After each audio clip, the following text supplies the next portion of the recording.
one more. Let's do one more.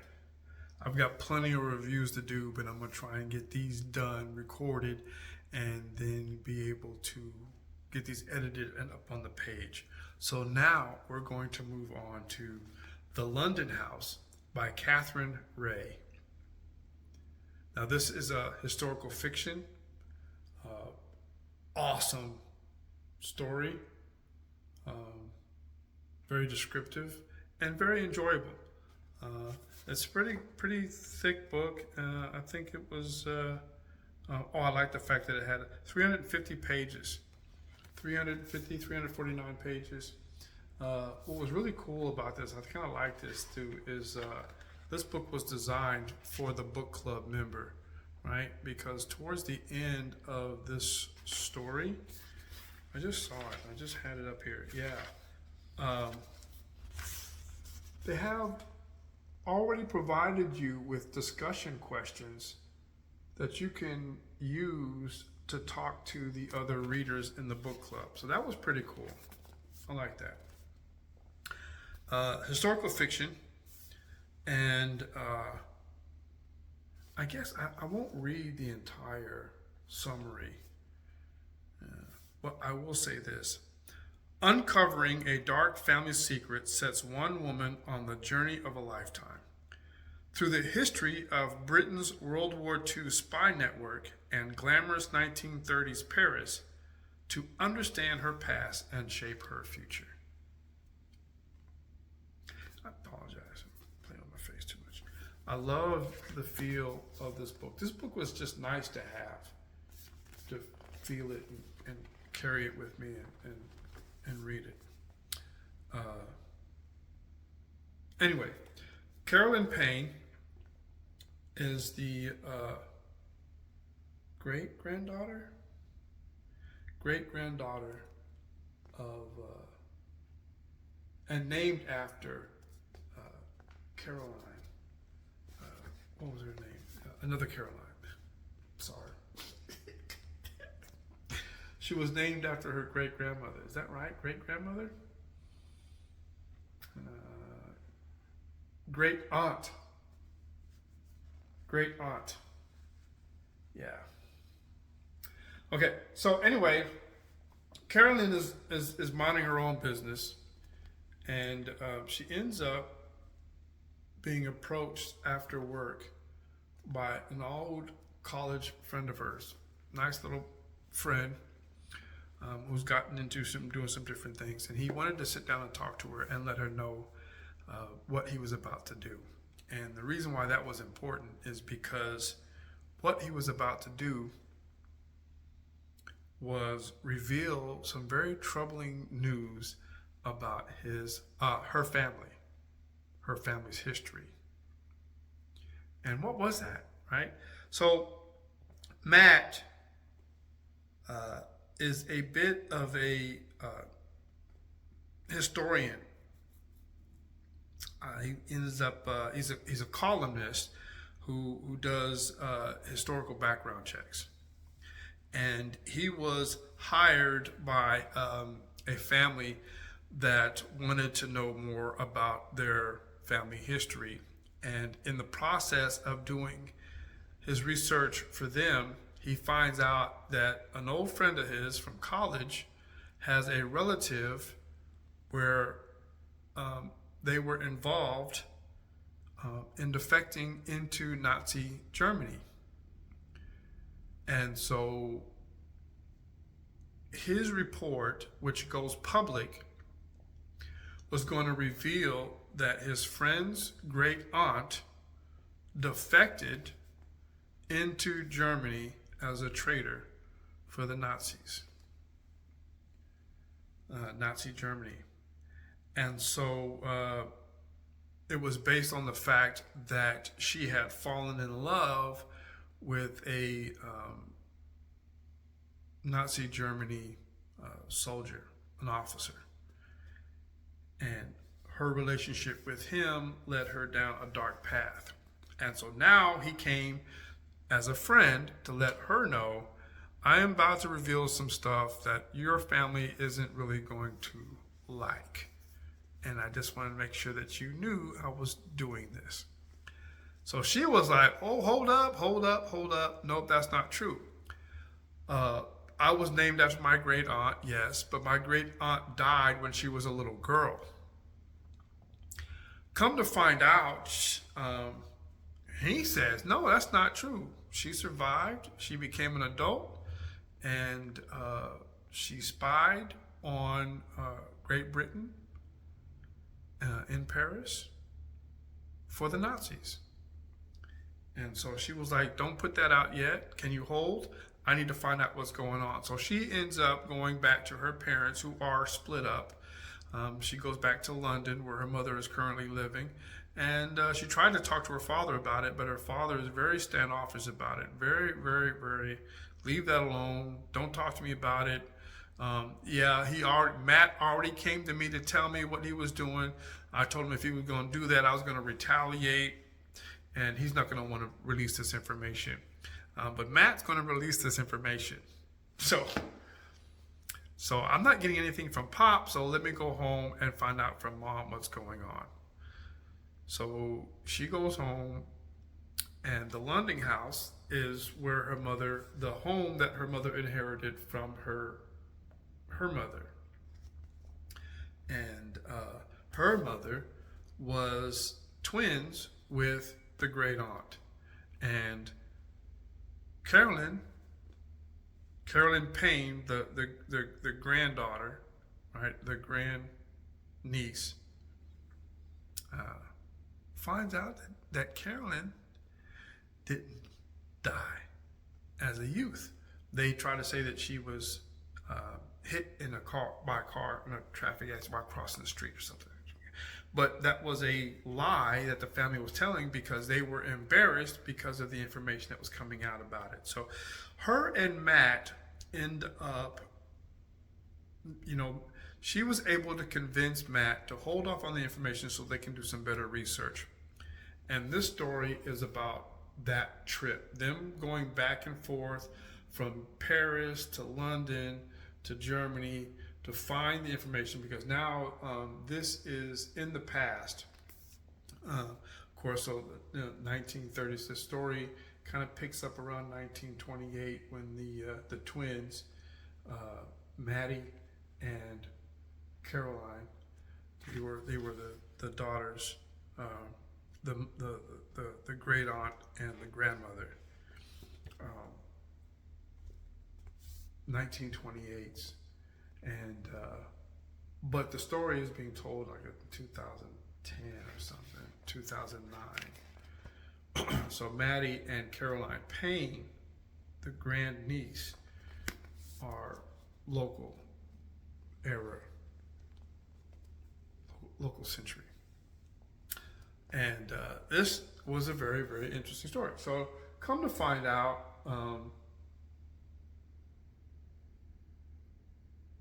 there's a lot of back and forth about what's truthful. So there was a lot of information about how to gain. It's a very informative book as far as the gathering information from way back when, especially coming out of Nazi Germany and being able to find somebody from that time era. Her great aunt got into fabrics. And she was working with a famous dress designer, but that was all part of a ploy, right? So I won't give the spoilers.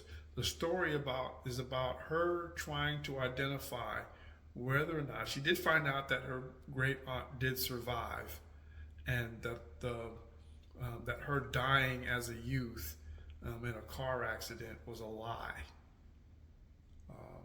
By her parents, because they were embarrassed by the fact that she had turned spy. And so it's all about trying to find the truth. And wow. One of the things I did like about the story was that they let the evidence chasing speak for itself. So when she had gone home to see her mother at the London house, which is a very, very popular place, inherited. It was remodeled by her mother because her mother was living there. She inherited it from her grandmother, from her mother, and she finds out when she gets there that yes, no, she did survive, and guess what? Her and her sister were close, like extremely close. But they had some sibling rivalry. They had some issues. But one thing that they did was truly love each other, and they stayed in contact. So when she got a chance to get up to the London house, her mom takes her upstairs and drops all of these boxes of letters in her lap. Letters between her great aunt and her grandmother. And you get a chance to read those, and the story develops not as a narrative, but oh, she went down here, she turned here, she did this. It wasn't a narrative. The story develops through the actual characters in the book by talking to each other, and then you're being a fly on the wall. And so that's one of the things I really did like about it. It was really, really cool. You're reading the diaries and the personal thoughts. So for Katherine Reay to be able to portray the letters between these two very, very different, these guys, they were opposite characters. They had different character traits between each other. Opposites attract. One of the reasons why they had such a passion for each other was because they were not the same. They were different, and they did love each other. And as a matter of fact, they loved the same man actually. And some of the drama that was raised between the great members of the family was because they weren't always being truthful with each other, right? So, and I one of the things I did not like was that the grand aunt, also named Caroline, was nicknamed Carol. And it's just every single time I read that in the story, I'm like, that's a terrible nickname. It just kind of, it was like nails on a chalkboard every time I came across it. And so when I read that part, them calling her by name, I would kind of read it really quickly and just kind of skip over that sentence a little bit. I did not like the nickname. It wasn't very characteristic of the individual, Caroline. And it was just. I also didn't like that very typical between Matt and Caroline, the Caroline Payne, the grand niece. It turns out that Matt and Caroline went to college together. They were friends, and she had misidentified Matt's friendship. He was in love with her, and they find out after the fact, because he was very, very professional when he came to her. No yearning, no nothing, no trying to, but through individual being around them and stuff and becoming more accustomed to each other and remembering how they were back in college, it comes up. So the way that they introduced it was very fitting. I did appreciate that part, but it was very, very, very, very monotonous to me when, the two main characters, they're in love with each other. So had he not come to her out of respect to let her know, I'm about to ruin your family. I tried talking to your dad, but he didn't want to listen. I tried talking to your dad. He didn't want to listen. So I'm telling you, because this is going to hurt your family. It came out very professional, right?